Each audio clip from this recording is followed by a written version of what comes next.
छठी शताब्दी ईसा पूर्व की बात है, यानी ये समय वो दौर था जो उत्तर वैदिक काल का एक आखिरी चरण था। उत्तर वैदिक काल अपने अंतिम चरण से गुजर रहा था, और जैसे ही ये उत्तर वैदिक काल अपने अंतिम चरण से गुजर रहा था तो हम लोगों ने देखा था पूर्व में कि उत्तर वैदिक काल में जितनी भी चीजें थी वो सारी की सारी चीजें अब फिक्स हो जा रही है। जो पहले हम देख रहे थे वर्ण व्यवस्था, वो वर्ण व्यवस्था काफी हद तक कर्मों पर निर्भर करता था। व्यक्ति की जैसी योग्यता होती थी उस व्यक्ति को वैसे दायित्व सौंपे जाते थे समाज में, परंतु समय के अनुसार जैसे जैसे बदला समय और उत्तर वैदिक काल में आते आते ये सारे के सारे चीज फिक्स हो गए, एक अस्थाई हो गए। अब कोई भी व्यक्ति होता था उसकी पहचान उस जाति में जन्म लेने के आधार पर निर्धारित होता था कि ये व्यक्ति की पहचान किस प्रकार से होगी। ठीक है, तो जैसे जैसे उत्तर वैदिक काल में हम लोग बढ़ते हैं तो उत्तर वैदिक काल के आखिरी समय पे ये चीजें जो थी और अधिक बड़े पैमाने पे समाज में फैल चुकी थी, जिसके तहत क्या हुआ कि ब्राह्मणवाद जो था, ब्राह्मणवाद अपने चरमोत्कर्ष पे पहुंच गया। ब्राह्मणवाद जब अपने चरमोत्कर्ष पे पहुंच गया तो उससे क्या हुआ कि समाज में कर्मकांड, यज्ञ आदि जो संबंधी प्रक्रियाएं थी उन प्रक्रियाओं का काफी अधिक महत्व बढ़ने लगा। और ये यज्ञ जो होते थे इतने ना खर्चीले होते थे और सामान्य लोगों के लिए इसे करा पाना एक तरीके से काफी होते थे, चुनौतीपूर्ण होते थे सामान्य लोगों के लिए। तो अब इससे क्या हुआ कि एक समाज का जो तबका था अब धीरे धीरे इनसे रुष्ट होकर के अपना एक अलग किनारे होने लगा इनसे और अपनी कुछ दूरियां बनाने लगा। अब इन्हीं बढ़ते कर्म कांडों के कारण ब्राह्मणवाद के जो ये ब्राह्मणवाद बढ़ रहे थे, इस ब्राह्मणवाद को चुनौती किसी ने दिया तो वो क्षत्रियों ने दिया। और उसी संदर्भ में देखेंगे तो भारत में कई एक अलग अलग प्रकार के धर्मों का, कई अलग अलग प्रकार के संप्रदायों का और अन्य प्रकार की चीजों का हम देखेंगे उदय होता है, जिसमें प्रमुखता से हम लोग देखते हैं तो एक तरफ बौद्ध धर्म आता है, वही जैन धर्म आता है। ये बौद्ध धर्म और जैन धर्म इन दोनों के ही जो प्रवर्तक थे वो क्षत्रिय कुल से थे। तो एक क्षत्रिय कुल से थे तो इससे हम एक तरीके से अंदाजा लगा सकते हैं कि इस समय में ब्राह्मण और क्षत्रिय में आपसी प्रतिस्पर्धा की भी व्यवस्थाएं चल रही थी। अभी इस समय जो वैदिक समाज हम चल रहे थे, वैदिक समाज में जितने भी नियम बनाए गए थे, जो भी चीजें हम फॉलो कर रहे थे वो सारे के सारे ब्राह्मणों द्वारा निर्धारित किए गए नियम थे, ब्राह्मणों के द्वारा ही स्थापित कराए गए वो सारे प्रक्रिया थे। और उन्हीं के आधार पर उस समय के लोगों को अपनी सारी प्रक्रियाओं को पूरा करना होता था। अब ये प्रक्रिया इतने ना चुनौतीपूर्ण होने लगा कि सामान्य जो लोग होते थे अब धीरे धीरे इससे रुष्ट होने लगे, और धीरे धीरे रुष्ट होने लगे तो उसी के संदर्भ में देखेंगे कि एक नया धर्म आता है जिस धर्म को हम लोग बौद्ध धर्म के नाम से जानते हैं। ठीक है, बौद्ध धर्म के जो प्रवर्तक थे उन्हें महात्मा बुद्ध थे। महात्मा बुद्ध को इस बौद्ध धर्म का प्रवर्तक माना जाता है, क्योंकि इनका बचपन का जो नाम था वो सिद्धार्थ था। बचपन का नाम इनका सिद्धार्थ था। दूसरा, ये गौतम कुल से संबंधित थे। गौतम कुल में, जिस कुल में ये जन्म लिए थे उस कुल का नाम था गौतम, इसीलिए ये गौतम के नाम से भी जाने गए। ठीक है, बुद्ध कोई नाम नहीं है, ये ऐसा नहीं कि इनका नाम था, ये बुद्ध ज्ञान प्राप्ति की एक सर्वोच्च सीमा होती थी। कोई भी व्यक्ति जब अपने वो ज्ञान को सर्वोच्च सीमा तक प्राप्त कर लेता था तो उसे बुद्ध कहा जाता था।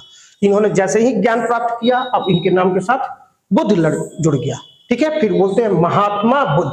महात्मा का अर्थ ही होता है जिसकी आत्मा एकदम पवित्र हो, आत्मा एकदम पवित्र हो, वो उसी के साथ महात्मा बुद्ध, ज्ञान के कारण इनके नामों के साथ बुद्ध जुड़ गया। इन्हें तथागत बुद्ध भी कहा जाता है। ज्ञान प्राप्ति के पश्चात हम लोग देखेंगे कि इन्हें तथागत बुद्ध भी कहा गया। तथागत मतलब होता है कि तथ्यों के आधार पर सत्य को प्रतिबिंबित करना, यानी तथ्यों के आधार पर हम सत्यों के साथ कोऑर्डिनेशन करेंगे, सत्य के साथ पास पहुंचने की कोशिश करेंगे, तो ये नाम इनके साथ जुड़ गया तथागत बुद्ध। ये कई सारे जो नाम है जो महात्मा बुद्ध से जुड़े हुए हैं। बचपन का इनका नाम क्या था? सिद्धार्थ था। ठीक है, इनके पिताजी का नाम सुधोधन था। पिताजी का नाम सुधोधन था जो शाक्य गण के प्रधान थे। और पिताजी एक तरीके से कहिए तो उस समय के काफी धनाढ्य व्यक्ति भी थे, वहां के राजा हुआ करते थे। इनकी माता का जो नाम था, माता का नाम महामाया देवी था। महामाया देवी इनकी माता का नाम था। और बचपन में शुरुआती समय में देखेंगे तो महात्मा बुद्ध का जो देख रहे हैं जन्म, महात्मा बुद्ध के जन्म से संबंधित देखें तो उनके जन्म से पहले उनकी माता ने एक हाथी का स्वप्न देखा था। हाथी का स्वप्न देखा था तो माता, जो ये घटना है बौद्ध धर्म में एक तरीके से हाथी का जो सिंबल है, हाथी गर्भ धारण करने से संबंधित लगाया जाता है। ठीक है, अब महात्मा बुद्ध का उस समय जब जन्म होता था तो पहले की जो कहानियां हुआ करती थी वो ये होती थी कि कोई भी महिला जब वो एक तरीके से गर्भवती होती थी तो जब उससे डिलीवरी के समय होता था तो डिलीवरी के समय वो प्राय अपने मायके चल जाया करती थी, मायके चल जाया करती थी और उसके बाद वो अपना वापस आती थी। तो इनका जो ससुराल था वो कपिल वस्तु में था, वहीं से भी अपने मायके की तरफ जा रही थी। देवदह नामक स्थान पर वो जा रही थी, तो रास्ते में ही लुम्बिनी नामक स्थान पर इन्हें महात्मा बुद्ध का जन्म हो गया। अब महात्मा बुद्ध का जन्म हुआ, जन्म के दुर्भाग्य कहिए कि 7 दिन के अंदर ही इनकी माता जो थी महामाया देवी, जो कि एक कोलीय गणराज्य की महिला थी, उनका निधन हो जाता है। निधन के पश्चात अब क्या होता है कि अब बच्चे का आगे पालन पोषण कौन करेगा। तो इनकी एक मौसी थी जिनका नाम था प्रजापति गौतमी ही इनका पालन पोषण करती हैं। फिर इनके पिताजी जो सुदोधन थे प्रजापति गौतमी के साथ विवाह भी कर लेते हैं। ठीक है, एक तरीके से इनकी मौसी और सौतेली माँ दोनों हो गई थी। अब जन्म हुआ है, जाहिर सी बात है जन्म हुआ है, राजा के घर में बेटा आया है, तो उस बेटे को तो पहले के समय में देखते होंगे कि वही तो पंडित जी वगैरह से दिखाया जाता था। पहले के समय में थोड़ी ना, आज के समय में भी दिखाया जाता है कि हाँ ये बेटा क्या करेगा क्या नहीं करेगा, किस प्रकार से ये चीजें होंगी। तो उस समय इनके पंडित जी को बुला करके दिखाया गया। आज भी आप लोग नहीं देखते हो जन्म के बाद कुंडली वगैरह, चाहे बच्चा कैसा हुआ क्या नहीं हुआ दिखवाते हो लोग, तो ठीक उसी प्रकार से इनके भी चीजों को इनके पिताजी सुदोधन जो होते हैं उस समय के जो महर्षि थे, महर्षि को बुला करके दिखवाते हैं कि ये बच्चा क्या करेगा क्या नहीं करेगा। तो उन्होंने जैसे ही उस बच्चे को देखा तो उन्होंने 2 प्रेडिक्शन किया। एक कहा कि यह बच्चा आने वाले समय में हो सकता है कि एक बड़ा चक्रवर्ती राजा बने। ठीक है, अब राजा सुन रहे कि मेरा पुत्र जो है आने वाले समय में चक्रवर्ती राजा बनेगा, ये तो काफी गर्व की बात थी उनके लिए। परंतु ठीक उसी समय उस सन्यासी के द्वारा एक और बात कहा गया कि या तो हो सकता है कि ये आगे चल करके एक बहुत बड़ा सन्यासी भी बन जाए। यानी 2 ऐसी अवधारणाएं इनके जन्म के समय ही एक सन्यासी के द्वारा व्यक्त कर दी गई थी कि ये व्यक्ति आगे चल करके या तो बहुत बड़ा सन्यासी बनेगा या एक बहुत बड़ा चक्रवर्ती राजा बनेगा। अब पिताजी के मन में डर था, कोई भी राजा ये तो नहीं चाहेगा कि हमारा पुत्र सन्यासी बन जाए, सारे जीवन के इन सब चीजों को छोड़ छाड़ करके वो सन्यास जीवन को धारण कर ले। अगर धारण कर लेगा तो फिर हमारा राजपाट कौन संभालेगा, हमारा उत्तराधिकारी कौन होगा। ऐसी बहुत सारी जो प्रश्न थे उनके पिताजी के माइंड में दौड़ने लगी। पिताजी ने कहा कि कहीं आगे चल करके ये भटक ना जाए, ये या जीवन के जो ये मुख्य धारा से ये विमुख ना हो जाए, इसलिए क्या किया कि बचपन में इनको हर एक सुख सुविधाएं उपलब्ध कराई गई। खेलने कूदने के लिए जहां भी जाते थे इनके लिए पूरा ऐशो आराम की व्यवस्था की गई। पिताजी इन्हें हर एक प्रकार की सुख सुविधाएं उपलब्ध कराते थे, जीवन की जो सुख सुविधाएं हो सकती थी उन्हें उपलब्ध कराए गए।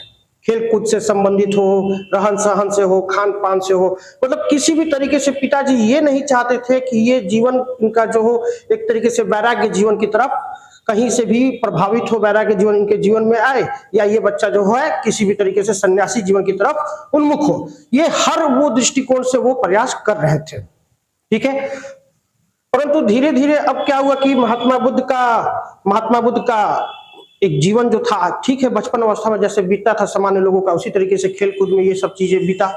फिर जैसे ही ये 16 वर्ष की आयु के होते हैं तो इनके पिताजी कहते हैं कि अब फिर आगे चल करके डर तो बना हुआ था, सन्यासी कहीं नहीं बन जाए। इस डर से उन्होंने क्या किया कि उस समय की जो सबसे सुंदर लड़की थी, उस सुंदर लड़की के साथ, यशोधरा के साथ देख रहे हैं कि इनका विवाह करवा देते हैं। यशोधरा के साथ इनका विवाह हो जाता है। यशोधरा को और भी कई नामों से जाना जाता है, जिन्हें बिंबा, गोपा और भक्खच्छना के नाम से भी जाना जाता है। ठीक है, जिनके लिए अन्य भी नामों का प्रयोग किया गया है। अब ये इसी यशोधरा के साथ देखिएगा कि इनको एक पुत्र की प्राप्ति होगी, जिस पुत्र का नाम होगा राहुल। ठीक है, अब एक तरीके से महात्मा बुद्ध अपने शुरुआती समय से लेकर के देख रहे हैं कि सामाजिक जीवन, पारिवारिक जीवन में आ चुके थे। अब पारिवारिक जीवन में जैसे ही पिताजी उनको भेज दिए तो पिताजी भी पूरी तरीके से संतुष्ट थे कि अब ये आगे चल करके समाज के बंधनों से बंधा रहेगा, इस प्रकार के मन विचलित होने वाले किसी भी प्रकार की चीज इसके ऊपर नहीं होंगे। जैसे कि आज के समय में ही आप लोग देखते हो, समाज में कोई बच्चा बिगड़ता है तो माँ बाप क्या कहते हैं, शादी विवाह करवा दो, ठीक ठाक हो जाएगा। उसी प्रकार से एक चीज इनकी भी थी कि पिताजी इनकी शादी विवाह करवा देते हैं। ठीक है, शादी विवाह हो गया, अब अपने जीवन को ये व्यतीत कर रहे थे, परंतु इनका अभी भी मन जो था किसी न किसी एक रहस्यमय शांति की तलाश में घूम रहा था कि हाँ, वो जो चीजें थी वो उनको मानसिक तौर पर वो संतुष्ट नहीं कर पा रहा था। किसी न किसी चीजों के साथ इनका विचलन अभी भी जारी था। ठीक है। बचपन में खेलने कूदने में भी काफी अपना ये चीजें थे। महात्मा बुद्ध जो थे शुरुआती समय बचपन से ही उनके हृदय जो था एक करुणामय था। करुणामय था। आप लोगों ने बचपन में एक कहानी सुनी भी होगी, हंस वाली कहानी देखी भी होगी कि महात्मा बुद्ध एक बार खेल रहे थे तो उन्हें एक घायल अवस्था में हंस मिला। तो वो हंस का जो शिकार था इन्हीं के एक चचेरे भाई थे देवदत्त। देवदत्त के द्वारा उस हंस का शिकार किया गया था। तो महात्मा बुद्ध, चूंकि अभी तो उस समय सिद्धार्थ के नाम से जाने जाते हैं, सिद्धार्थ क्या करते हैं कि वो उस हंस को पकड़ करके उसका मलहम पट्टी ये सब वगैरह करने लगते हैं। तब तक देवदत्त पहुंचता है। देवदत्त कहते हैं कि मेरा हंस दे दो, ये हंस मेरा है, मैंने इसका शिकार किया है। अब इसी को लेकर के दोनों के बीच में विवाद होता है। दोनों के बीच में विवाद होता है। तो फिर अब ये विवाद राजा के पास जाता है। राजा तो सुधोधन ही थे, एक तरीके से उनके पास जाता है कि अब क्या किया जाए। तो उसी समय राजा के द्वारा एक कहा जाता है कि मारने वाला से बड़ा बचाने वाला होता है। और इसी मारने वाला से बड़ा बचाने वाला होने के कारण ये हंस सिद्धार्थ को सौंप दिया गया। और यह अब ये देखिएगा कि बचपन की ये जो दुश्मनी थी आगे चल करके भी चलती है। यही देवदत्त हम लोग देखेंगे कि महात्मा बुद्ध के जीवन काल में ही संघ का प्रमुख होना चाहता था और इसी देवदत्त के द्वारा महात्मा बुद्ध को मारने की भी कोशिश की गई थी।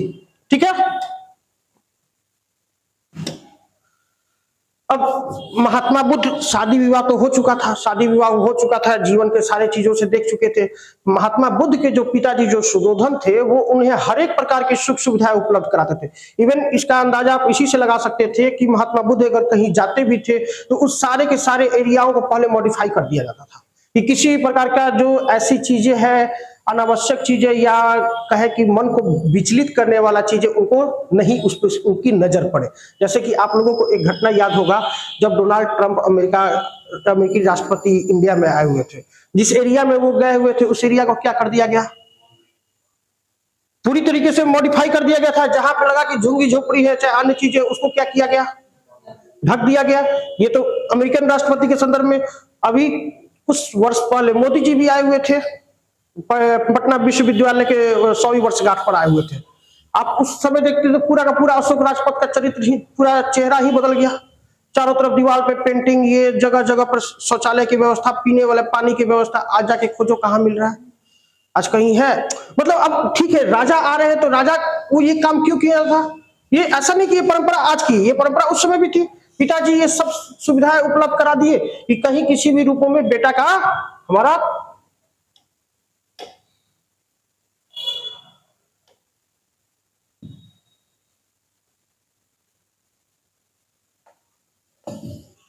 किसी भी रूपों में बेटा का हमारा ध्यान विचलित नहीं हो। और ये विचलित नहीं हो तो ये साधु सन्यासी नहीं बनेगा, साधु सन्यासी नहीं बनेगा। ठीक है। तो अब इस तरीके से अब उसी समय महात्मा बुद्ध जहां भी जाते थे तो उनके लिए पूर्व में ही इस प्रकार के सारे प्रक्रियाओं को कर दिया गया। एक बार इसी तरीके से सिद्धार्थ का इच्छा हुआ बाहर में घूमने की। वो अपने सारथी से बोलते हैं कि चलो चल करके बाहर में हम लोग घूम करके आया जाए। तो सारथी कहता है कि चलिए। तो अंदाजा इसी से लगाइएगा कि महात्मा बुद्ध का जो जीवन था वो किस प्रकार से बीता होगा कि उन्होंने अभी तक किसी प्रकार का दुखों को देखा ही नहीं था कि दुख आखिर होता क्या है, किस प्रकार से ये लोग होते हैं। कोई भी अब जाते हैं तो पहला चीज उन्होंने 4 दृश्य को देखा था। यही 4 जो दृश्य थे महात्मा बुद्ध के जीवन पर सबसे अधिक प्रभाव डालते हैं। इन चारों दृश्यों में देखे तो पहला जो था एक वृद्ध व्यक्ति यानी एक बुजुर्ग व्यक्ति को उन्होंने देखा। सोचिए कि क्या इससे पहले वो बुजुर्ग व्यक्ति को नहीं देखे होंगे, नहीं देखे होंगे या उस अवस्था में नहीं देखे होंगे। तभी तो आखिर उनको विचलित किया कि ये आखिर बुजुर्ग व्यक्ति क्या है, कौन है। सारथी से पूछे कि ये कौन है, तो उन्होंने कहा कि ये एक बुजुर्ग व्यक्ति है। तो ये कैसे हुआ, तो सारथी उनका बताता है कि ये तो जीवन की एक प्रक्रिया है जिस प्रक्रिया के तहत सबको गुजरना है। तो उन्होंने पूछा कि क्या मैं भी गुजरूंगा, तो बिल्कुल एक निश्चित समय के बाद आपकी भी अवस्था इसी प्रकार से हो जाएगी। तो ये महात्मा बुद्ध के माइंड में हिट किया कि ये ऐसा चीज है। मन तो पहले से विचलित ही था, किसी ना किसी शांति की तलाश में वो तो पहले से ही घूम रहे थे। फिर उन्होंने देखा एक बीमार व्यक्ति, यानी सोचे कि अभी तक वो किसी बीमार व्यक्ति को भी नहीं देखे होंगे। यानी उनके आसपास का जो माहौल होगा कितना एक तरीके से पॉजिटिव बना करके रखा गया होगा, या उनके मन को किसी प्रकार से नकारात्मक प्रभाव ना डाले। इन सब सारे चीजों की एक माया रची गई होगी उनके पिताजी के द्वारा या राजपाट के जो अन्य जो अधिकारी थे उन अधिकारियों के द्वारा। ठीक है। बीमार व्यक्ति को देखते हैं उसी प्रकार से, ये तो व्यक्ति बीमार है, ये क्या कर रहा है पूरी तरीके से। महात्मा बुद्ध फिर पूछते थे, बोले सारथी बताता है कि हाँ ये अभी बीमार है। बीमारी मतलब ये क्या होता है ये चीजें, व्यक्ति जो होता है उसके साथ किसी प्रकार की ये चीजें सारथी उनको बताने की कोशिश करता है।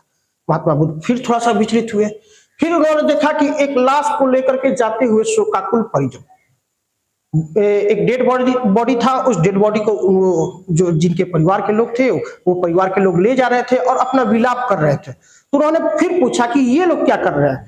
इन्होंने कहा कि ये जो लोग हैं ये सारे के सारे, इनका कोई परिवार प्रियजन है, वो प्रियजन निधन हो गया है जिसको अंतिम संस्कार की तरफ ले जा रहे हैं। ठीक है, अंतिम संस्कार की तरफ ले जा रहे हैं तो आखिर रो क्यों रहे हैं, अब ये सब चीजें विलाप क्यों कर रहे हैं। तो विलाप करने के पीछे जो मुख्य वजह है कि चूंकि उनका अपना प्रियजन उनसे बिछड़ गया, जिसके कारण वो विलाप कर रहे हैं। अब यहां से महात्मा बुद्ध को लगा कि सब का सब तो टेंशन में है। फिर आगे बढ़ते हैं तो एक और देखते हैं, एक सन्यासी को। ये सन्यासी को देखते हैं और ये बिल्कुल अपना मस्त अवस्था में घूम रहे थे, इनको किसी भी प्रकार का किसी भी चीजों से कोई मतलब था ही नहीं। पूछते ये क्या है, इन्होंने बताया ये एक सन्यासी है। बोले कि ये तो कोई टेंशन में नजर नहीं आ रहा, इसको कोई टेंशन नहीं है। तो महात्मा उनका साथी बोलता कि इसको किस बात का टेंशन, खाने के लिए भिक्षा मिल ही जा रहा है, रहने के लिए ईश्वर के द्वारा प्रदत्त इतना बड़ा जंगल है, ये है, रहने के लिए कोई टेंशन ही नहीं है। तो महात्मा बुद्ध को ये चीजें बड़ा प्रभावित कर दिया। एक सन्यासी का यही प्रसन्नचित्त मुद्रा में घूमता हुआ टहलता हुआ साथी। उन्होंने कहा कि अब मुझे भी यही बनना है। अब तो सारथी भी भारी टेंशन में था कि हम क्या दिखा दिए, आज तक कोई देखा नहीं था जी, 4 दृश्य दिखा दिए इनको और 4 दृश्य दिखा दिए, चारों दृश्य में देखा तो इन्होंने सन्यासी बनने की इच्छा हो रही है। अब पिताजी पहले ही से पिताजी का दबाव है कि इसको किसी प्रकार का वो चीजें नहीं दिखाना है कि जिससे उनका मन विचलित हो। खैर, अब ये सन्यासी का जो स्वरूप था वो महात्मा बुद्ध के जीवन में काफी अधिक इम्पैक्ट डाला और इन्होंने कहा कि अब मुझे साधु ही बनना है, अब मुझे सन्यासी ही बनना है। ये इनके माइंड में डिसाइड हो चुका था कि ठीक है अब मैं सन्यासी बनूंगा। ठीक है, सन्यासी बनूंगा तो सन्यासी बनने के लिए क्या क्या चीजें चाहिए, ज्ञान चाहिए, सत्य की तलाश चाहिए। अब ये होगा कैसे, अब इस बिंदु पे उनके द्वारा सोचा जाने लगा कि आखिर ठीक है अब मैं वहां तक कैसे पहुंचूंगा। मन में बहुत प्रकार के विचलन थे, ये चीजें थी। तो एक बार रात्रि में क्या होता है कि इनकी वाइफ यशोधरा जो थी और पुत्र राहुल दोनों सोए हुए थे। सोए हुए अवस्था में 29 वर्ष की आयु थी उस समय महात्मा बुद्ध की। 29 वर्ष की आयु में वो अपने वाइफ और बच्चे दोनों को सोते हुए छोड़ करके निकल गए। और जब जाते हैं तो रास्ते में उनका जो सारथी था वही और उनका प्रिय घोड़ा कभी हुआ करता था। प्रिय घोड़ा भी गया, तो वहीं पे जब वो आगे बढ़ने लगे तो उन्होंने अपने सारे जो, चूंकि राजा तो युवराज तो थे ही, युवराज थे तो राजकीय वस्त्रों को धारण किए हुए थे, अपने सारे वस्त्र वगैरह को निकाल करके उन्होंने एक तरीके से अपने सारथी को दे दिया और कहा कि अब मैं एक अलग प्रकार के जीवन की तलाश में जा रहा हूं और ज्ञान की तलाश में मैं अब निकलने जा रहा हूं। वहां से अब ये निकलते हैं। ठीक है, निकलने के बाद अब कहते हैं कि अब कहाँ जाए, कहाँ किससे ज्ञान लें। तो उसी समय इनको 2 संतों की एक चीज होती है, एक अलार कलाम और दूसरे रुद्रक रामपुत्र। ठीक है, इनके दूसरे गुरु बनते हैं अलार कलाम। ठीक है, पहले रुद्रक रामपुत्र के पास जाते हैं। ठीक है, अपना शिक्षा दीक्षा लेते हैं, बट इन दोनों के ज्ञान से उन्हें कोई खास सेटिस्फैक्शन नहीं मिलता। इन्होंने कहा कि ना ये ठीक है, चीजें है ऐसी है, बट उनके जो ज्ञान के माध्यम से ये अपने आप को संतुष्ट नहीं कर पाते तो इनका मन फिर से विचलित होने लगता है कि नहीं अब हमें फिर से निकलना है ज्ञान प्राप्ति के लिए, यहाँ पे हमारा समय व्यर्थ जा रहा है। अब इस संदर्भ में ये इन दोनों को छोड़ करके ये आगे की तरफ बढ़ जाते हैं। आगे की तरफ बढ़ते हैं तो फिर अपना 5 साथियों के साथ पूर्वेला में वहीं पर ये बैठ करके तपस्या कार्य करना शुरुआत कर देते हैं। तपस्या करते हैं, 5 साथी मिल जाते हैं, 5 साथी मिल करके, और ये 6ठे हो गए, सब मिल करके अपना तपस्या कर रहे होते हैं। तो उस समय अब इनकी तपस्या की जो प्रकाष्ठा थी इतनी चरम पे पहुंच चुकी थी कि महात्मा बुद्ध का जो पूरा का पूरा बॉडी था वो सूख करके जर्जर हो चुका था। इसका एक बौद्ध ग्रंथ में उल्लेख भी किया गया है कि एक बार महात्मा बुद्ध अपने पेट को छू रहे थे, तो पेट को जब उन्होंने टच किया तो उनका सीधे रीढ़ की हड्डी टच में आया। यानी अंदाजा लगा सकते हैं कि महात्मा बुद्ध किस शारीरिक अवस्था से जो होगा, किस रूप में पहुंच चुके होंगे। ठीक है, एक तरीके से सूख करके वो बिल्कुल जर्जर हो गए थे।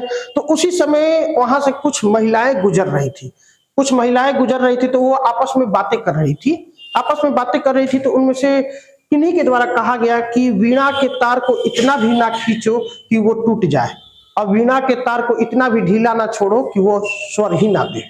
एक तरीके से यानी ये बातें बुद्ध के मन में दौड़ने लगी कि यानी कि एक आया उनके माइंड में कॉन्सेप्ट कि मध्यम मार्ग, यानी वीणा के तार को ज्यादा मत खींचो कि टूट ही जाए, उतना ढीला भी मत छोड़ो कि संगीत ही ना दे, यानी दोनों के बीच का एक रास्ता अपनाना होगा। ये दोनों के बीच का रास्ता क्या हो सकता है? मध्यम मार्ग। तो ये उनके माइंड में कॉन्सेप्ट दौड़ने लगा कि ठीक है, हम ज्ञान की प्राप्ति के लिए निकले हुए हैं और ज्ञान को प्राप्त भी कर लेंगे, परंतु जब हमारा शरीर ही नहीं रहेगा तो फिर हम वो ज्ञान लेकर के क्या करेंगे, और वो ज्ञान किस काम का। तब इनके माइंड में दौड़ने लगा कि नहीं, अब इसके संदर्भ में हमें कुछ अलग से काम करने की आवश्यकता है। उसी समय एक महिला थी, सुजाता नाम की एक महिला थी। ये सुजाता नाम की जो महिला थी, ये अपना जंगल में जा रही थी वन देवी को प्रसाद चढ़ाने के लिए, खीर वीर लेकर के। तो तब तक उन्हें इस अवस्था में, बिल्कुल सूखे अवस्था में मिल जाते हैं गौतम बुद्ध। गौतम बुद्ध को अपने हाथों से वो खीर दे देती है। गौतम बुद्ध उस खीर को ग्रहण कर लेते हैं। अब खीर को जैसे ही ग्रहण करते हैं तो इनका पांचों का पांचों जो साथी था, जो इनके साथ बैठ करके पहले से तपस्या कर रहा था, ये सब अब इन पे आरोप लगाना शुरू कर देता है कि ये तो पथ भ्रष्ट हो गए।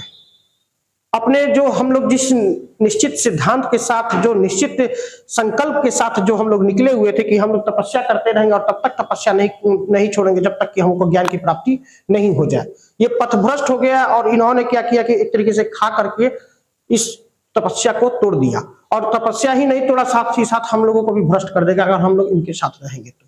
वो सारे के सारे उन पे एक तरीके से अपना आरोप प्रत्यारोप लगा करके उनका साथ छोड़ करके निकल जाते हैं। बट महात्मा बुद्ध के माइंड में अब दौड़ रहा था कि मध्यम मार्ग, मध्यम मार्ग, मध्यम मार्ग को ही अपनाएंगे तभी हमें कुछ विशिष्ट तरीके का ज्ञान की प्राप्ति हो सकती है। फिर इन्होंने क्या किया कि तपस्या करना शुरुआत कर दिया। सारे के सारे इनके पांचों मित्र इनको साथ छोड़ करके जा चुके थे। अब महात्मा बुद्ध मध्यम मार्ग का अनुसरण करते हुए ज्ञान प्राप्ति करने की कोशिश करने लगे। तपस्या में लीन थे। तो कहते हैं कि उस समय कामदेव, इन लोगों ने कई एक अलग अलग प्रकार की लीलाएं करके इनकी तपस्या को भंग करने की भी कोशिश किया। विभिन्न अलग अलग प्रकार के ये चीजें, कभी मूसलाधार बहुत बारिश ही होने लगती थी, या अन्य अलग अलग प्रकार के प्राकृतिक देख रहे हैं, प्राकृतिक तरीके से विद्या के माध्यम से भी उनकी तपस्या में अड़चन डालने की ये लोग कोशिश किए। खैर, वो अब अपने लक्ष्य में पूरी तरीके से अड़िग हो चुके थे। किसी भी रूपों में अब हमें यहाँ से ज्ञान को खोज ही लेना है। ठीक है, अब उनकी तपस्या चल ही रही थी कि देख रहे हैं कि वैशाख पूर्णिमा के दिन महात्मा बुद्ध को पीपल के वृक्ष के नीचे ज्ञान की प्राप्ति हुई। आज उस स्थान को हम लोग बोध गया के नाम से जानते हैं। ठीक है, बौद्ध धर्म में हम लोग देखेंगे कि बुद्ध वैशाख पूर्णिमा का बहुत ही महत्व है, क्योंकि महात्मा बुद्ध का जन्म वैशाख पूर्णिमा के दिन ही हुआ था। महात्मा बुद्ध को ज्ञान की प्राप्ति वैशाख पूर्णिमा के ही दिन हुआ था। और हम लोग देखेंगे लास्ट में महात्मा बुद्ध की जो मृत्यु हुई थी, वो मृत्यु भी वैशाख पूर्णिमा के ही दिन हुआ था। इसीलिए वैशाख पूर्णिमा को बुद्ध पूर्णिमा के भी नाम से जाना जाता है। ठीक है, अब ज्ञान की प्राप्ति हो गई। अब सिद्धार्थ तथागत बुद्ध कहलाने लगे। अब सिद्धार्थ के नाम के साथ बुद्ध जुड़ गया, क्योंकि शुरू में ही हमने आपको बताया बुद्ध कोई नाम नहीं था। बुद्ध तो एक ज्ञान प्राप्ति की सर्वोच्च सीमा को प्रदर्शित कर रहा था जी। तो अब ये व्यक्ति सिद्धार्थ अब बुद्ध कहलाने लगे। तो अब ये कहे कि ठीक है, अब मुझे ज्ञान की प्राप्ति तो हो गई। ठीक है, ज्ञान की प्राप्ति हो गई। अब ये ज्ञान का प्राप्ति होने के बाद ज्ञान का प्रदर्शन भी तो कहीं होना चाहिए। तो ठीक है, तीनों ने देखा कि इनके जो पांचों जो साथी थे, जो इनके साथ तपस्या कर रहे थे, ये अभी भी पांचों तलाश में ये सारनाथ पहुंचते हैं। सारनाथ में पहुंचते हैं तो ये सब अभी भी पांचों तपस्या कर रहा था। पूछे क्या तपस्या कर रहे हो? तो अभी तक ज्ञान मिला नहीं। इनको तो ज्ञान तो मिल चुका था। कहा ठीक है, अब आओ हम आप लोगों को ज्ञान देते हैं, हम दीक्षित करना शुरुआत कर देते हैं। फिर उन्हीं पांचों को देखिएगा कि सारनाथ में महात्मा बुद्ध के द्वारा इन लोगों को उपदेश दिया गया। यही महात्मा बुद्ध का प्रथम उपदेश माना जाता है, जिसे बौद्ध धर्म में किस नाम से जाना जाता है? प्रथम धर्मचक्र प्रवर्तन के नाम से जाना जाता है। ठीक है, अब इनको ये ज्ञान की प्राप्ति हो गई, ज्ञान मिला। तो अब इन 5 लोग इनके जो शिष्य बने, पांचों के पांचों इनके शिष्य बन गए। अब बौद्ध धर्म और आगे बढ़े। इसके लिए इन्होंने क्या किया कि एक संघ का निर्माण कर दिया, जिसे बौद्ध संघ के नाम से जाना गया। अब इस बौद्ध संघ में सारे लोग एकत्र होते थे और उससे जो रिलेटेड बातें होती थी कि बातों को किया करते थे कि हाँ, किस प्रकार से अपने दैनिक जीवन को सुधारा जाए, अपने अन्य चीजों को सुधारा जाए। क्योंकि इस समय का सबसे बड़ा जो मुख्य वजह यह था कि महात्मा बुद्ध एक राजवाड़े परिवार से थे। ठीक है, ब्राह्मणवाद में जो था कि एक तो भाषा उनकी संस्कृत थी, और संस्कृत भाषा जो मानी जाती थी विशिष्ट जनों की भाषा मानी जाती थी। दूसरी चीज है कि यज्ञ वगैरह कर्मकांड वगैरह, ये यज्ञ कर्मकांड इतनी नाकृष्ट थी, तो लोगों का एक समूह तो अभी भी ढूंढ ही रहा था नए ऑप्शन की तलाश में, और उसी नए ऑप्शन की तलाश में महात्मा बुद्ध के द्वारा ये बौद्ध धर्म को प्रसारित कर दिया गया। अब इन्होंने जो जो व्यक्ति जो वर्ग देख रहे थे कि ब्राह्मणवाद से असंतुष्ट था, जैसे कि अब देख रहे थे कि ब्राह्मणवाद में हम लोग लास्ट उत्तर वैदिक काल में जब हम लोग पहुंचते हैं तो हम लोग वहां पे देखते हैं कि वेदों की शिक्षाओं से तो शूद्रों को वंचित कर दिया गया कि शूद्र अब वैदिक शिक्षाओं को ग्रहण नहीं कर सकते। तो एक शूद्र एक बड़ा तबका था जो इससे विमुख हो चुका था। दूसरी चीजें थी कि क्षत्रिय तो खुद ही ये लोग थे जी।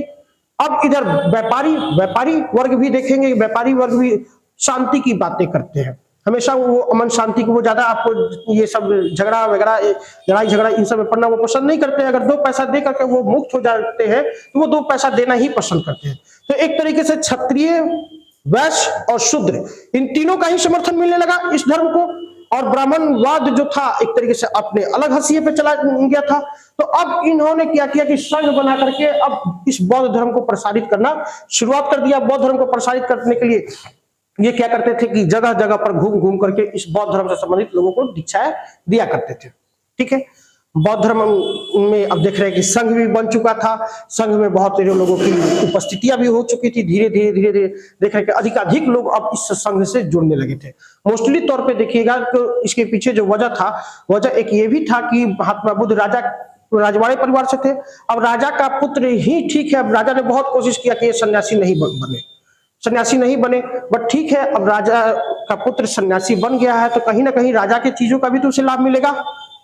तो हुआ भी यही। उसी समय देखेंगे कि मगध वंश के साम्राज्य जो थे, शासक थे बिंबिसार के ही शासन काल में महात्मा बुद्ध का वहां पर आगमन होता है, जिन्होंने बेलूवन उन्हें बना करके उद्यान गिफ्ट के तौर पे दे दिया था कि ठीक है ये उद्यान हम आपको दे देते हैं। तो अब धीरे धीरे बहुतेरों राजवाड़े भी जो थे वो महात्मा बुद्ध से जुड़ने लगे, महात्मा बुद्ध के प्रति अपनी आस्था व्यक्त करने लगे। तो महात्मा बुद्ध बौद्ध धर्म आगे की तरफ बढ़ रहा था। महात्मा बुद्ध के एक बहुत प्रिय शिष्य हुआ करते थे जिनका नाम था आनंद। आनंद ने कहा कि गुरुवर एक काम किया जाए, संघ में महिलाओं को भी शामिल कर लिया जाए। संघ में महिलाओं को शामिल कर लिया जाए। तो महात्मा बुद्ध ने कहा कि नहीं, संघ में महिलाएं नहीं आएंगी, परंतु प्रिय शिष्य थे आनंद के आग्रह करने पर उन्होंने संघ में महिलाओं को शामिल होने की अनुमति तो दे दी, परंतु उस समय उनके द्वारा ये जरूर कहा गया कि ये जो बौद्ध धर्म आने वाले 1000 वर्षों तक चलता, अब कहीं ना कहीं 500 वर्षों में ही ये समाप्त हो जाएगा। चीजें ये अब महिलाओं के संघ में शामिल होने के पीछे की जो वजह रही, ये भी वजह रही कि उधर इनके पिताजी की मृत्यु हो चुकी थी, पिताजी शुद्धोधन की मृत्यु हो चुकी थी। इनकी जो सौतेली माता थी प्रजापति गौतमी भी इनसे अनुरोध करती है कि अब मैं यहाँ पर रह करके क्या करूंगी, अब मुझे भी बौद्ध भिक्षु बना लो, मैं भी अब बौद्ध धर्म को ग्रहण करना चाहती हूँ। ठीक है, उधर से भी एक प्रेशर था, आनंद का भी प्रेशर था। तो अब इसी के बिहार पर वैशाली में माना जाता है कि जो प्रजापति गौतमी थी अपना बौद्ध धर्म धारण करने के पूर्व लगभग 50 महिलाएं अपना सर का मुंडन करवाती है, और मुंडन करवाने के बाद वहीं पर अपना बौद्ध दीक्षा को ग्रहण कर लेती है। वहीं वैशाली की ही हम लोग देखेंगे एक नगर वधु हुआ करती थी जिनका नाम था अम्रपाली ने भी बौद्ध धर्म को काफी अधिक उपहार वगैरह इन्होंने दिया था, यानी बौद्ध धर्म को प्रमोट करने में अम्रपाली का भी एक महत्वपूर्ण योगदान था। अब धीरे धीरे हम लोग देख रहे थे कि ये बौद्ध धर्म का ग्राफ जो था वो उस समय के अनुसार बढ़ने लगा। ठीक है, अब कुछ चीजें हैं जो महात्मा बुद्ध से रिलेटेड है, जैसे कि महात्मा बुद्ध का जन्म प्रतीक चिन्ह, इनसे भी कभी कभी प्रश्न आपसे पूछ देते हैं। महात्मा बुद्ध के जन्म से देखें तो कमल और साढ़ का फूल जो है इनके जन्म से संबंधित है। गृह त्याग से घोड़ा, ज्ञान से पीपल, निर्वाण से पद चिन्ह, और मृत्यु से स्तूप। ये पूछे भी जाते हैं कि कौन कौन सा चीजें क्या से संबंधित है। जन्म से कमल एवं साढ़ का। ठीक है, गर्भ में थे तो उस समय हाथी था, और यहाँ जन्म पे ये चीज हो जाते हैं। ठीक, गृह त्याग में घोड़ा। ऐसे देखे तो महात्मा बुद्ध का प्रिय घोड़ा का नाम क्या था? कंथक नाम था। ठीक है, सारथी का नाम क्या था? चन्ना। ठीक है, बौद्ध धर्म में जब ये गृह का त्याग करते हैं तो बौद्ध धर्म में इस घटना को किस नाम से जाना जाता है? महाभिनिष्क्रमण के नाम से जाना जाता है बौद्ध धर्म में इस घटना को, जब ये अपना गृह का त्याग करते हैं तो। क्लियर? फिर ज्ञान इनको पीपल का वृक्ष, पीपल के वृक्ष के नीचे इनको ज्ञान की प्राप्ति हुई थी, वही पीपल का वृक्ष देखेंगे कि इनके ज्ञान की प्राप्ति का एक प्रतीक बन जाता है, सिंबल बन जाता है। ठीक है, पदचिन्ह महात्मा बुद्ध के जो पैरों के निशान थे वो इनका एक तरीके से था निर्वाण का। स्तूप देखेंगे कि ये इनकी मृत्यु से रिलेटेड चीजें थी। ठीक है, अब महात्मा बुद्ध अपना ज्ञान देने लगे तो इन्होंने 4 आर्य सत्यों को कहा, 4 आर्य सत्य कहा, और इसी 4 आर्य सत्यों के माध्यम से उन्होंने एक तरीके से उस समय की जो भी चीजें थी बौद्ध दर्शन, उस बौद्ध दर्शन को प्रतिपादित किया लोगों के बीच में। जैसे इन्होंने कहा कि पहला कि संसार दुखों का घर है, संसार दुखों का घर है, यानी कोई व्यक्ति जन्म ले लिया तो एक तरीके से जैसे ही वो संसार में आता है तो वो संसार में आया तो ये दुखों का घर है। आप ही लोगों से अगर बातें करते हैं, हर किसी से बातें करो तो उसके पास कुछ ना कुछ दुखों का अंबार है, हर किसी के पास दुख है। अब हो सकता है कि हर किसी के दुख का जो रीजन हो वो अलग अलग हो, किसी का हो सकता है पारिवारिक हो, किसी का हो सकता है जैसे कि आप लोग अभ्यर्थी हो, तैयारी कर रहे हो जी, तो आपको एग्जामिनेशन को लेकर के आपका दुख है, नहीं हो रहा है, ये सॉल्व नहीं हो पा रहे, वो सॉल्व नहीं हो पा रहे, प्रश्न के 72-75 प्रकार के उलझने हमारे माइंड में है, इस प्रकार के दुखों से हो। आपके अन्य लोग हैं जो किसी ना किसी प्रकार से, हर कोई इस दुनिया में दुखों से घिरा हुआ है। ये बातें महात्मा बुद्ध ने कह दी। ठीक है, ये संसार दुखों का घर है। फिर इन्होंने कहते हैं कि दुखों का कारण भी है, जितने भी दुख है, जितने भी हम लोग दुखी हैं, आज उन सबके दुखी होने के पीछे कुछ ना कुछ कारण है। अब इसके कारणों को खोजिए। उन्होंने कहा कि हर कोई किसी ना किसी कारणवश ही दुखी है। ठीक है, तो इस दुखों के कारण भी होते हैं, फिर दुखों के निवारण भी है, दुखों से छुटकारा भी पाया जा सकता है। ये भी बताते हैं कि दुखों से हम छुटकारा भी प्राप्त कर सकते हैं, दुखों से निवारण भी हो सकता है। ठीक है, अब ये दुखों से निवारण किस प्रकार से होगा, ये निवारण के लिए कहते हैं कि 8 मार्ग मैं बताता हूं, यही अष्टांगिक मार्ग कहलाएगा। इसी अष्टांगिक मार्ग के माध्यम से अगर 8 मार्गों को फॉलो करते हैं तो ये दुखों से हमें मुक्ति दिला सकते हैं। ठीक है, ये अष्टांगिक मार्ग क्या था? पहला देखे सम्यक दृष्टि था। ठीक है, फिर सम्यक संकल्प था, तीसरा सम्यक वचन, फिर सम्यक कर्म, सम्यक आजीविका, सम्यक प्रयत्न, सम्यक विचार और सम्यक समाधि। अब यहां पर देखिए कि जैसे सम्यक दृष्टि कहने का मतलब कि 4 आर्य सत्य, जो हमने अभी 4 आर्य सत्य को पीछे देखा ना जी, कि हाँ दुख है, दुखों के कारण भी है, दुखों के निवारण भी है, और इनके निवारण के लिए क्या क्या उपाय है। अगर इन सारे दुखों को अगर हम इस फॉर्म में शुरू से ही हम देखना शुरुआत कर दे तो क्या किसी भी व्यक्ति के पास दुख रह पाएगा? नहीं रह पाएगा। तो इस दुखों का निवारण है, इसके लिए हमारे जो दृष्टि होना चाहिए वो सम्यक होना चाहिए, एक तरीके से पवित्र दृष्टि होनी चाहिए। पवित्र दृष्टि होंगे तभी सारी चीजें जो होंगी हमारे अच्छे होंगे। कहते भी ना कि कोई भी चीजें जो होती है हमारी गलत के प्रति चाहे सही के प्रति, ये भाव क्यों माइंड में उत्पन्न होते हैं? कहीं ना कहीं उसके, ठीक है, किसी भी चीज की उत्पत्ति सर्वप्रथम हमारे माइंड में ही होती है, परंतु कहीं ना कहीं उसका कोऑर्डिनेशन जो होता है हमारे नजरिए से भी होती है। जो हम देखते हैं उसी के बिहाफ पे ना अपने हिसाब से उसके माइंड में अंदाजा लगाना शुरुआत कर देते हैं, और यही अंदाजा अगर हम पवित्र वे में लगाए, एक पवित्र रूप में लगाए, तो बहुत सारी चीजें होंगी जो हमारे माइंड में विकार उत्पन्न करेंगे ही नहीं। क्लियर? सम्यक संकल्प भौतिक वस्तुओं तथा दुर्भावनाओं का त्याग करते हैं। माइंड में बहुत प्रकार की दुर्भावनाएं चल रही होती है, पूर्वाग्रह से प्रेरित होते हैं, उन सारे के सारे दुर्भावनाओं का आप त्याग कर दीजिए। ठीक है, सम्यक वचन मतलब सत्य बोलना, जो भी हो, जो भी बोलेगा सत्य बोलेगा। सोचिए कि अगर सारे के सारे लोग सत्य बोलना शुरुआत ही कर देगा धरती पे, तो क्या इतने सारे नियम कानून कायदे संविधान आईपीसी इन सब किसी भी चीज की जरूरत पड़ेगी? नहीं पड़ेगी एक तरीके से। ठीक है, फिर सम्यक कर्म कहता है सत्य निष्ठा से कर्म करना। आप जो भी कर्म कर रहे हो वो सत्य निष्ठा के साथ करो। आप अगर स्टूडेंट हो, आप पढ़ाई कर रहे हो, तो आपकी पढ़ाई बिल्कुल सत्य निष्ठा के साथ होनी चाहिए। आप एक पिता हो तो आपके पिता के दायित्व जो निर्वहन कर रहे हो वो एक सत्य निष्ठा पे आधारित हो। मतलब कहने का मतलब है ये जो कह रहे कि जैसे आप सामान्य भाषा में कहते हो कि अपना 100% दो, 100% से भी ज्यादा जो देते हो ना एफर्ट्स, वो बिल्कुल एक तरीके से सत्य पे आधारित वो आप करो अपने कर्म के प्रति। ठीक है, सम्यक आजीविका, प्रामाणिकता के साथ आजीविका। जो भी आपके आय का स्रोत है, जो भी आपके खान पान चाहे अन्य चीजों का जो आजीविका का आपने स्रोत बना रखा है, ये स्रोत बिल्कुल प्रामाणिक होना चाहिए, यानी समाज के द्वारा उसे शास्त्रपूर्वक स्वीकार किया गया हो, उस प्रकार के आजीविका को आप अपनाइए। क्लियर? सम्यक प्रयत्न मतलब कि शुद्ध विचारों का ग्रहण करना। शुद्ध शुद्ध जितना भी हो सके अच्छी अच्छी विचारों को ग्रहण कीजिए, अच्छे अच्छे लोगों के संपर्क में रहिए, अच्छे अच्छे लोगों से बातें कीजिए, तब आप देखिए कि आपके मनोमस्तिष्क में शुद्ध विचारों का आगमन होगा। और जब विचार ही हमारे माइंड में शुद्ध शुद्ध आने लगेंगे तो फिर किसी भी प्रकार का विकार हमारे पास रहेगा नहीं रहेगा। तो इन सब सारी चीजों से आपको बहुत देर वो लाभ दिला सकते हैं। ठीक है, सम्यक विचार मन वचन कर्म के प्रत्येक क्रिया के प्रति सचेत रहना। सम्यक विचार मन वचन कर्म की प्रत्येक क्रिया के प्रति सचेत रहना। मन में चाहे अन्य चीजें वचन से किसी प्रकार से हमसे गलत नहीं हो। मतलब देख रहे हो कितनी एक तरीके से सावधानी बरतते हुए आपको महात्मा बुद्ध एक व्यक्ति से आपके व्यक्तित्व का किस प्रकार से निर्माण कर रहे हैं, किसी भी व्यक्तित्व का निर्माण, ये सारी चीजें थी। फिर सम्यक समाधि मतलब चित्त की एकाग्रता। चित्त की एकाग्रता मतलब समझते हैं लोग, समझते हैं लोग?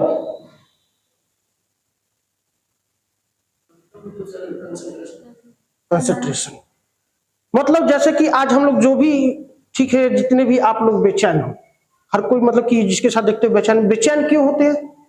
कहीं ना कहीं ये शांत नहीं है, हमारा माइंड शांत नहीं है, हमारा मन शांत नहीं है। अगर हमारा मन शांत हो जाए तो हम बहुत सारी चीजों को कर सकते हैं। इन्होंने कहा कि इसको बिल्कुल शांत रखो, क्योंकि इसको शांत रखोगे तो सारा का सारा चीजें जो होगा आपके माइंड से ही होने वाला है, माइंड के आधार पे ही गेम होगा। इस बिहार पे आपको मन को एक तरीके से एकाग्र रखना पड़ेगा। ये नहीं कि तुरंत ये तुरंत वो, ऐसे ऐसे नहीं सोचना है। आपके मनोमस्तिष्क का जो एकाग्रता है वो बिल्कुल फिक्स होने चाहिए। क्लियर, समझ में आया? अब इन्होंने अष्टांगिक मार्ग तो बता दिया, अष्टांगिक मार्ग के साथ साथ देखेंगे ये 10 शील को बताते हैं। 10 शील के तहत ये कहते हैं कि समाज में, ठीक है, किसी भी व्यक्ति को रहना है तो किस प्रकार से अगर आप इन 10 शीलों को पालन कर लेते हो तो आपका जीवन धन्य हो जाएगा। आप वो जो भी हमने बताया वो सारे के सारे आपके अंदर ऑटोमेटिक आ जाएंगे। इसके लिए क्या क्या था भाई? अहिंसा। अहिंसा किसी प्रकार से आप देखिएगा कि हिंसा नहीं करेंगे। हाँ, यहाँ पर हम लोग थोड़ा सा देखेंगे कि जो हम लोग अहिंसा की जो परिभाषा है बौद्ध धर्म में थोड़ा सा अलग रूपों में है, बट जैन धर्म में देखेंगे हम लोग कि इस अहिंसा पे काफी कठोरता से उस पालन करने पे बल दिया गया है। ठीक है, अहिंसा पे कहते हैं। फिर सत्य। सत्य तो आप लोग समझते ही हैं कि ठीक है, सत्य बोलना है, ये चीजें। अस्तेय। अस्तेय मतलब चोरी नहीं करना है। ठीक है। अपरिग्रह। अपरिग्रह मतलब कि संचय नहीं करना है। हमारे अंदर जैसे कि कोई भी चीजें होती है कि मानव के अंदर आज जितने भी विकार आए हुए हैं, इन सारे विकारों के आने के कारण क्या है? अगर इसकी हम जड़ में पहुंचने की कोशिश करें तो मानव ने जब से अपने अंदर संचय करने की भावना की, जैसे ही मानव के अंदर शुरुआत हुई, वहां से देखोगे कि मानव के अंदर विकार आना शुरुआत हो गया। नहीं तो जैसे कि आप पशु पक्षियों को देखते होगे, पक्षी को देखते होगे, रोज वो उड़ करके जाते हैं दाना चुगने, और दाना चुग करके फिर वो अपने निश्चित स्थान पे आ जाते हैं, रात भर आराम करते हैं, फिर सुबह सुबह वो उसी प्रक्रिया के तहत वो अपना फॉलो करते हैं। उनका एक रूटीन होता है। उनके कभी भी पक्षियों को आपने उड़ते हुए देखा होगा तो ये तो नहीं देखा होगा कि वो अपने साथ एक थैली गेहूं लेकर के उड़ रहा है, एक थैली ये लेकर के उड़ रहा है। ये चीजें नहीं देखते हो ना? तो यानी उनके अंदर संचय की गुण नहीं है। संचय की गुण नहीं है तो वो रोज अपने कार्यों के लिए प्रयत्नशील है। अगर मान लीजिए कि वो भी संचय करके 1 किलो से 1 किलो अनार, 1 किलो चावल, 1 किलो अन्य अन्य चीजें अपने घोंसला में ला करके रख देते तो उनको निकलने की आवश्यकता होती, 2-4-10 दिन घोंसले में पड़े रहते। ठीक है, तो ये व्यक्ति से भी कहते हैं कि आपके अंदर संचय नहीं होना चाहिए। क्लियर? अब ये संचय आपके हर एक दृष्टिकोण से हो सकते हैं। जैसे कि मैं कैसे ही आप लोगों को बोलता हूं कि लिखो लिखो, ठीक है, लिखो लिखो, बट उसको फाड़ के फेंक दो, संचय मत करो, उसको भी मत संचय करो, क्योंकि आपके माइंड में जैसे ही आ जाएगा लिखा हुआ तो है ना, वो आपके अंदर फिर आपके कार्य के प्रति क्या कर देगा? एक तरीके से बहाना आपके अंदर क्रिएट करने लगोगे। ठीक है, लिखा हुआ एक झलक देखेंगे फिर से हमारा लिखा जाएगा। नहीं, लिखो, फाड़ो, फेंक दो, और उसका एक मटेरियल के लिए अपने पास रखे रहो ठोस बिहार पे, जिसपे आपको आगे लिखने में सहायक हो सके। ठीक है, उसी प्रकार से ब्रह्मचर्य। ब्रह्मचर्य ये कहते हैं कि व्यभिचार नहीं करना है। ठीक है, अविलासिता, विलासी जीवन से दूर रहे, एकदम सुख सुविधा इन सब चीजों को आप त्याग दीजिए। ठीक है, सुखप्रद बिस्तर पे ना सोए। ऐसा नहीं कि डल्लब बनवा लिए है, पूरा का पूरा बैठ रहे हैं तो 1 फीट नीचे चला जा रहा है, ऐसा नहीं है। ठीक ना, ऐसा बिस्तर बनाइए कि एकदम बिल्कुल एक चादर बिछा लो, उस पर जाकर के सो जाओ, और उस तरीके से सोओगे तो आप देखोगे बहुत सारी चीजों रोग से आप निरोग रहोगे।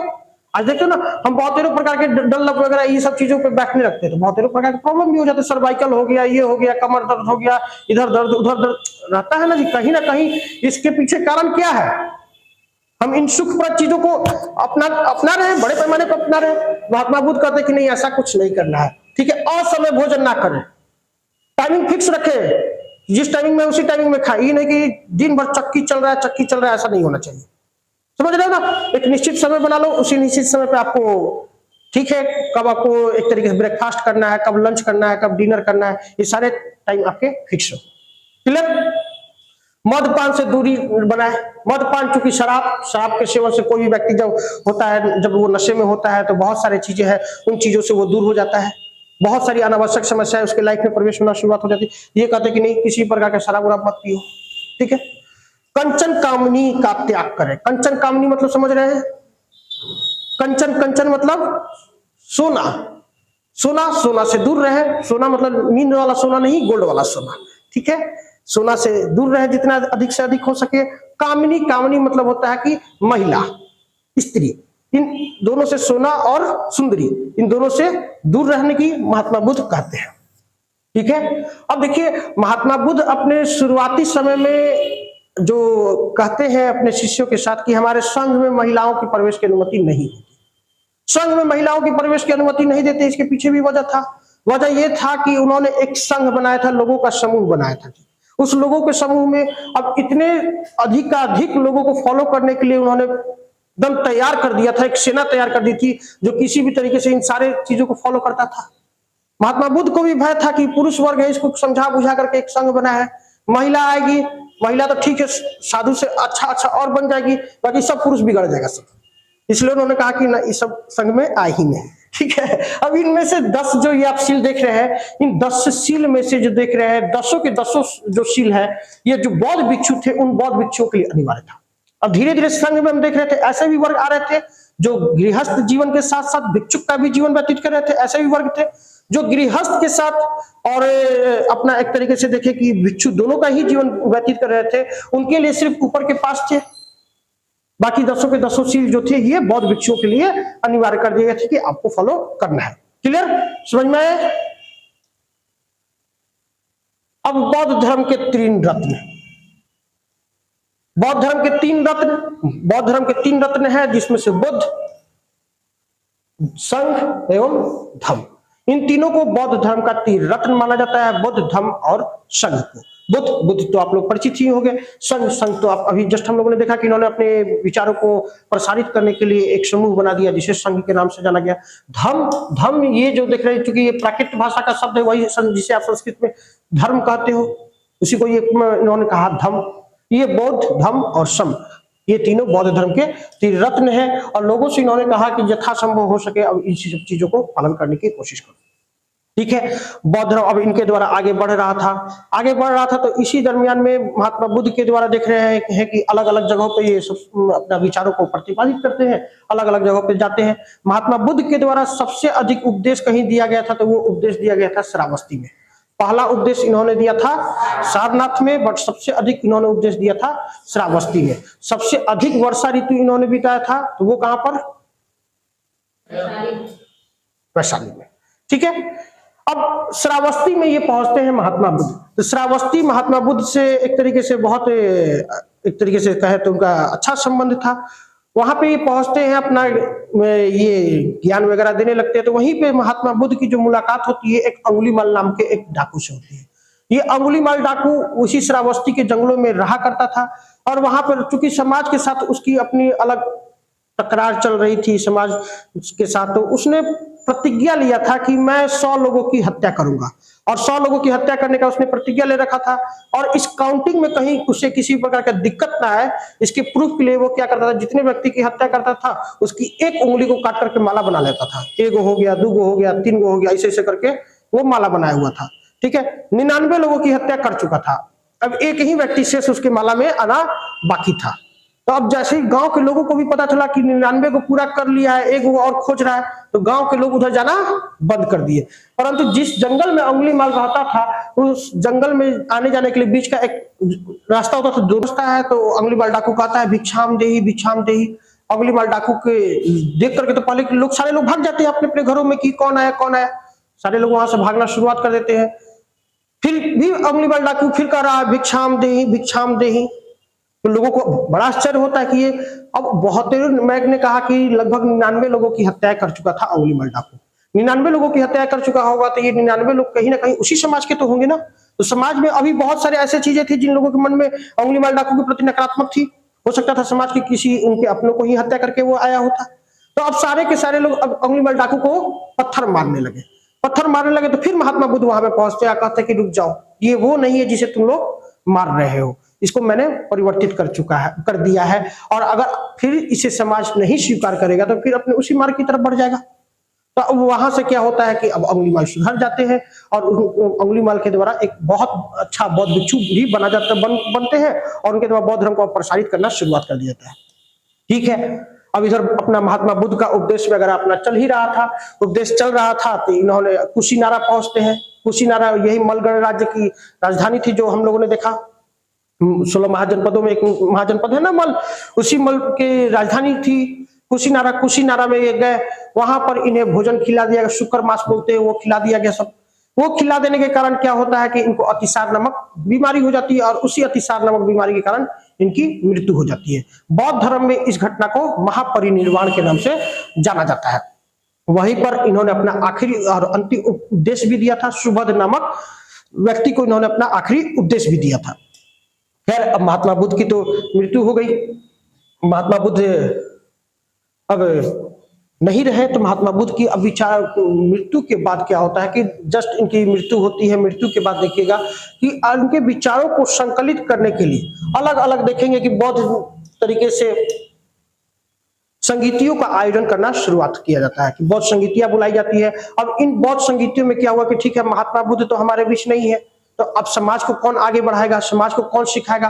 तो इस समाज को आगे बढ़ाने के लिए, सिखाने के लिए हम अलग अलग समय पे बौद्ध संगीतियों का आयोजन करते जाएंगे और इन बौद्ध संगीतियों में उन पुस्तकों का संकलन होगा जिसके माध्यम से बौद्ध महात्मा बुद्ध के जो विचारों थे उन विचारों को लिपिबद्ध करके समाज को उपलब्ध कराया जाएगा। इसी संदर्भ में देखेंगे तो टोटल 4 बौद्ध संगीतियां आयोजित की गई हैं। इन 4 बौद्ध संगीतियों में देखें तो पहला जो बौद्ध संगीति आयोजित किया गया है 483 ईसा पूर्व में, जो कि राजगिरी में आयोजित किया गया है। उस समय जो शासक थे अजातशत्रु के नेतृत्व में किया गया है। इसकी अध्यक्षता महाकश्यप के द्वारा की गई थी। इस प्रथम बौद्ध संगीति की जो उपलब्धि थी, इसी में देखेंगे कि विनय पिटक और सुत्त पिटक का संकलन किया जाता है। क्लियर। फिर देखें दूसरी जो बौद्ध संगीति थी, इसका आयोजन 383 बीसी में किया जाता है। ये वैशाली में की गई थी। इस समय के जो शासक थे कालाशोक के शासनकाल में किया जाता है और इसकी अध्यक्षता जो थी सापकमीर के द्वारा की जाती है और इसमें संघ का थेरावाद और महासंघिक इन 2 भागों में विभाजन हो जाता है। क्लियर। ये बौद्ध संघ में विभाजन अभी हुआ था। क्लियर। फिर तीसरा देख रहे हैं 250 ईसा पूर्व में होता है। ये जो आयोजन किया जाता है पाटलिपुत्र में और इस समय के जो शासक थे वो सम्राट अशोक थे। अशोक के शासनकाल में ये किया जाता है। इसकी अध्यक्षता मोगलीपुत्र तिष्य के द्वारा की जाती है। इसी समय देखेंगे अभिधम पिटक की स्थापना, संघ भेद को समाप्त कर और कठोर नियम बनाए गए। क्लियर। फिर चतुर्थ बौद्ध संगीति 1001 बीसी में कश्मीर के कुंडल वन में कनिष्क के शासनकाल में इसकी आयोजन किया जाता है और इसकी अध्यक्षता जो होती है वसुमित्र और अश्वघोष के द्वारा की जाती है। इसमें इसी में देखेंगे कि बौद्ध धर्म अपनी विचारधारा को लेकर के स्पष्ट तौर पर 2 भागों में बढ़ चुका था। एक को हम लोग हीनयान और दूसरे को हम लोग महायान के नाम से जानते हैं। क्लियर। अब इससे रिलेटेड जो था बौद्ध धर्म के जो देख रहे हैं, बौद्ध धर्म के साहित्य इनको त्रिपिटक कहा जाता है। त्रिपिटकों में देखेंगे सुत्त पिटक, अभिधम पिटक और विनय पिटक को शामिल किया जाता है। सुत्त पिटक में देखें तो इसमें बौद्ध धर्म के सिद्धांत और बुद्ध के उपदेशों को शामिल किया गया है। ठीक है। इसी के अंतर्गत दीर्घ निकाय, मध्यम निकाय, संयुक्त निकाय, अंगुत्तर निकाय, खुंदक निकाय और अभिधम पिटक को शामिल किया जाता है। इसी आप लोगों ने पढ़ा होगा। अंगुत्तर निकाय भी जस्ट हम लोगों ने देखा था जी। इसी अंगुत्तर निकाय में 16 महाजनपदों की चर्चा हमें मिलती है। ये वही बौद्धिस्ट ग्रंथ है जो कि सुत्त पिटक का एक पार्ट था। क्लियर। इसमें मुख्य रूप से आपसे मान लीजिए प्रश्न पूछता है कि सुत्त पिटक में क्या है, तो सुत्त पिटक में बौद्ध धर्म के सिद्धांत है और बुद्धों के उपदेशों को शामिल किया गया है। या आपसे ये भी पूछ सकता है कि अंगुत्तर निकाय है वो किस पिटक का एक अंग है। क्लियर। फिर देखें अभिधम पिटक में बौद्ध धर्म का आध्यात्मिक तथा दार्शनिक वर्णन किया गया है। इसमें अब जो बौद्ध धर्म था उसके अध्यात्म और दार्शनिक चीजों को लोगों को बताया गया है। इसकी सर्वाधिक महत्वपूर्ण जो थी वो कथावतु इसकी सर्वाधिक महत्वपूर्ण ग्रंथ मानी जाती है। फिर देखें विनय पिटक में भिक्षु संघ के दैनिक जीवन से संबंधित जो संघ के जो लोग होते थे उनकी क्या क्या दैनिक प्रक्रियाएं होंगी, इन सब बातों पर चर्चाएं की जाती थी। इसी के विभंग खंदक परिवार जो है इसके अंग है। क्लियर। ये बौद्ध धर्म के त्रिपिटक थे। बौद्ध धर्म में देखेंगे तो बौद्ध धर्म में इनके त्रिपिटकों का बहुत विशेष महत्व है। फिर अब देख रहे हैं बौद्ध साहित्य। कुछ ऐसे बौद्ध साहित्य है जो बौद्ध साहित्य में हमें बुद्ध से रिलेटेड चीजों के बारे में जानकारियां प्राप्त होती है। जैसे ललित विस्तार। ललित विस्तार में देखें तो महात्मा बुद्ध के जीवन का वर्णन किया गया है ललित विस्तार में, ठीक है। फिर देखेंगे जातक कथाएं। जातक कथाएं में महात्मा बुद्ध के पूर्व जन्म की कहानियों की घटनाओं का वर्णन किया गया है, क्लियर। फिर वसुमित्र द्वारा रचित महाविभास। महाविभास में देखेंगे ये वसुमित्र द्वारा रचित एक बौद्धिक टेक्स्ट है, ठीक है। फिर नागसेन द्वारा मिलिंद पन्हो। मिलिंद पन्हो हम लोग देखेंगे ये मिनांडर एक शासक हुए, उनके द्वारा नागसेन से प्रश्न पूछा जाता है। तो मिलिंद पन्हो, पन्हो ये भी प्राकृत भाषा का शब्द है। पन्हो का अर्थ होता है प्रश्न, यानी मिलिंद के प्रश्न। तो मिलिंद अपना प्रश्न पूछ रहे होते हैं, इधर से बौद्ध भिक्षुक जो थे नागसेन उनके प्रश्नों का जवाब दे रहे होते थे। तो इसी मिलिंद पन्हो के भी माध्यम से हमें इस बौद्ध धर्म के बारे में जानकारियां प्राप्त होती है। फिर देख रहे हैं अशोक घोष द्वारा रचित बुद्ध चरित और बुद्ध चरित। ये अशोक घोष की जो रचना है इसके माध्यम से भी जानकारी प्राप्त होती है। इसी बुद्ध चरित को देखेंगे कि बौद्ध धर्म का रामायण भी कहा जाता है, क्लियर। फिर श्रीलंका में, श्रीलंका जो सिंघल द्वीप के जो कुछ ग्रंथ थे दीपवंश और महावंश, उनके माध्यम से भी बौद्ध धर्म के बारे में हमें जानकारी प्राप्त होती है। फिर धम्मपदा। धम्मपदा में बौद्ध धर्म, धम्मपदा को बौद्ध धर्म की गीता कहा गया है। जैसे यहाँ पे हम देख रहे हैं ना बौद्ध धर्म का रामायण कहा गया बुद्ध चरित्र को, उसी प्रकार से देख रहे हैं धम्मपद को बौद्ध धर्म का गीता कहा गया, क्लियर, समझ में आया। अब बौद्ध धर्म में देखें तो तीन चीजों का विशेष रूप से महत्व है, स्तूप, विहार और चैत्य। स्तूप, स्तूप क्या होता था, क्या होता था स्तूप?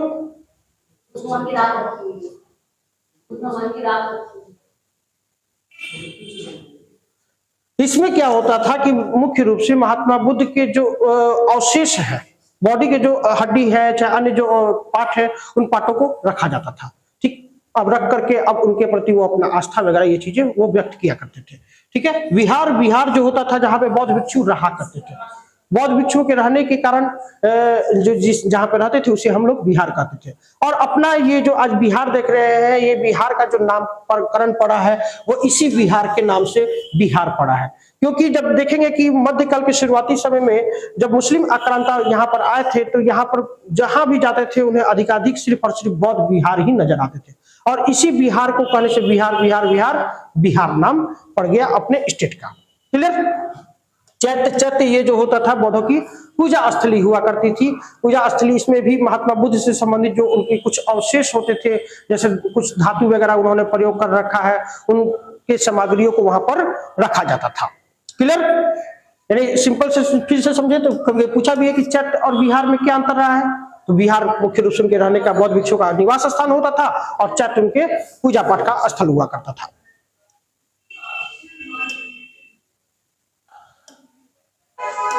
अब बौद्ध धर्म से रिलेटेड कुछ विश्वविद्यालय भी है, जैसे कि तक्षशिला विश्वविद्यालय, विश्व के सबसे प्रथम विश्वविद्यालय तक्षशिला विश्वविद्यालय, ये भी बौद्ध धर्म से रिलेटेड है। नालंदा विश्वविद्यालय अपने बिहार में ही, नालंदा विश्वविद्यालय। उदंतपुरी विश्वविद्यालय, इस उदंतपुरी विश्वविद्यालय को पाल वंश के शासक संस्थापक जो थे गोपाल, गोपाल के द्वारा बनवाया गया था इस उदंतपुरी विश्वविद्यालय को।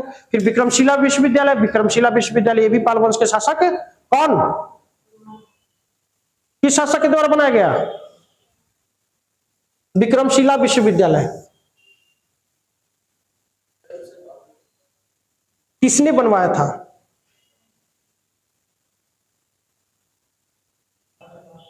धर्मपाल, धर्मपाल के द्वारा इस विक्रमशिला विश्वविद्यालय की स्थापना कराई गई थी। मतलब मोटा मोटी देखें तो ये सारे विश्वविद्यालय थे जिस विश्वविद्यालय के माध्यम से हमें बौद्ध धर्म के बारे में, बौद्ध धर्म से के अध्ययन से संबंधित थे। यहाँ पे बौद्ध धर्म से रिलेटेड ज्ञान दिए जाते थे, ठीक है। अब बौद्ध धर्म अपने चरमोत्कर्ष पे पहुंच चुका था। चरमोत्कर्ष पे पहुंचा तो 7वीं शताब्दी ईस्वी आते आते क्या होता है कि बौद्ध धर्म में तांत्रिक यान का प्रवेश हो जाता है।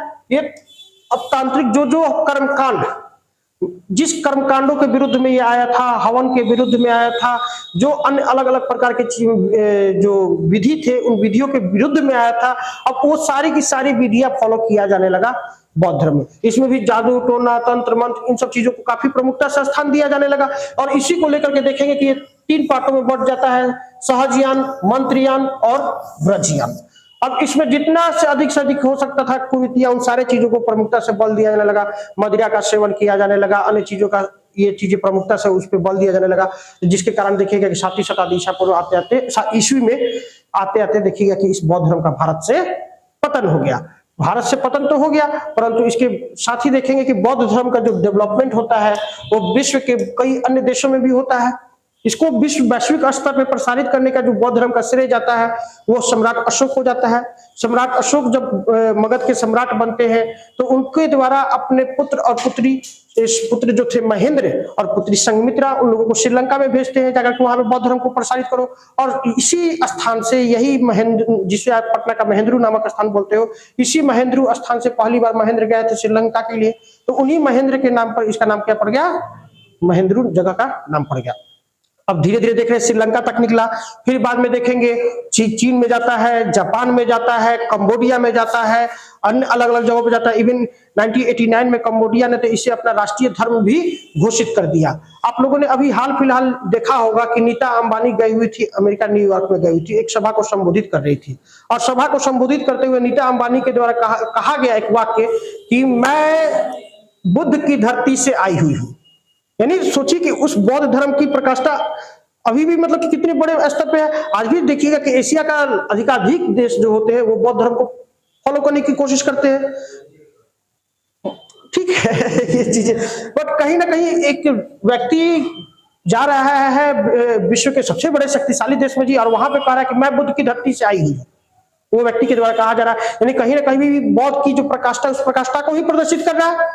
खैर, अब मध्यकाल आते आते हम लोग शुरुआती अवस्था में देखेंगे तो बौद्ध धर्म बिल्कुल अपने पतन की तरफ बढ़ गया। पतन की तरफ बढ़ने के पीछे सबसे मेन वजह रहा कि क्योंकि बाहरी लोगों का प्रवेश हो गया। खास करके देखेंगे कि मुस्लिम आक्रमणकारियों का प्रवेश होता है, उनके आक्रमण के कारण बौद्ध धर्म एक तरीके से बैकफुट पर आ जाता है। और उसके बाद तो देखिएगा कि कंप्लीट रूप से दिल्ली सल्तनत, मुगल साम्राज्य एक तरीके से इस्लामिक सत्ता स्थापित होती है। तो इस्लामिक सत्ता स्थापित होती है तो बौद्ध धर्म विमुख होने लगता है, विमुख होता है। फिर बाद में देखेंगे तो इसे कुछ हद तक उठाने का जो प्रयास किया गया आधुनिक भारत में, अगर हम बातें करें तो आधुनिक भारत में बी आर अम्बेडकर के द्वारा, हमारे जिन्हें हम संविधान निर्माता बाबा साहब भीमराव अम्बेडकर के द्वारा देखिएगा कि 1956 में वो इसी कर्मकांड और इन्हीं प्रकार की हिंदू धर्म में आडंबरों के कारण वो क्या करते हैं कि सनातन धर्म को छोड़ करके लगभग 4 लाख लोगों के साथ एक ही बार में वो बौद्ध धर्म को ग्रहण कर लेते हैं। उतने लोगों को उन्होंने फिर से बौद्धिस्ट बनाया। तो ये कहीं ना कहीं फिर से बौद्ध धर्म को एक प्रमोट करने वाला ही विषय वस्तु था कि बौद्ध धर्म प्रमोट हुआ। खैर, अब बौद्ध धर्म एक तरीके से देखें तो विश्व का एक सबसे अच्छा और शांतिपूर्ण धर्म के बारे में बातें करता है। बौद्ध धर्म में अगर हम देखेंगे, बौद्ध धर्म में देखेंगे कि आखिर महात्मा बुद्ध जो होता है कि अन्य लोगों से श्रेष्ठ क्यों बनाता है, इसके पीछे का जो मुख्य वजह है कि आप जितने भी धर्म के नेताओं को, चाहे धर्म के जो ईश्वर होते हैं उनको, ईश्वरों की अगर हम बात करें, जैसे भगवान श्री कृष्ण के बारे में ही अगर बात करते हैं तो भगवान श्री कृष्ण ने कंस की हत्या किया, यानी इसकी हत्या करने के लिए उन्होंने शस्त्र को उठाया।